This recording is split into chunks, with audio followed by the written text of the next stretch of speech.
permanent crown fell off with post attached. I'm going to explain what this condition actually is and what you need to do about it. You may think that it is, similar to how like a crown falls off, but it is actually not the same thing. Okay, so here I have someone's crown that fell off. There are actually two connected crowns, and there are like two posts in there. If you can kind of see the screw right there, all right.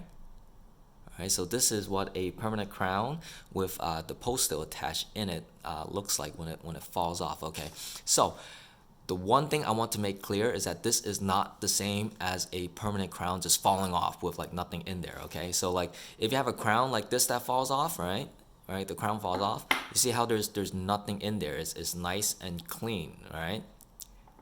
And then here's another example. Right here, you have a crown, right? And there's the tooth is still there, and there's nothing in there. It's nice and clean. Okay.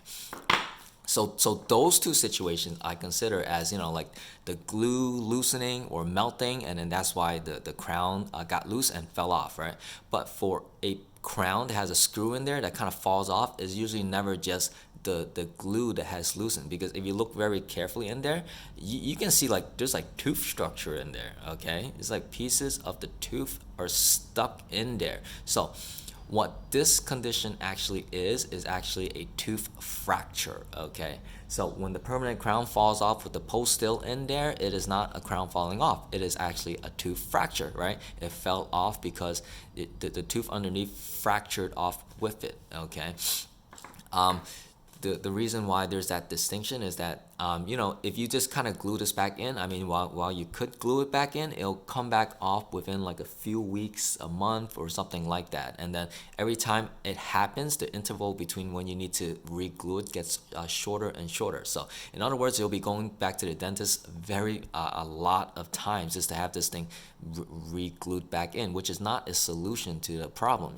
So usually for these things, most of the time, the tooth is non-restorable, which means you can't really put another post and a crown on it. You either need it taken out and then get either a bridge or an implant in there, or alternatively, you could do what we call crown lengthening, where you shave away some of the bones so you make the tooth longer, and then you could do another crown and post on it. Okay, so just to explain to you one more time, all right? You see how there's like tooth structure stuck in there, right? You see all that stuff in there. Okay, it's not just the post that's in the crown.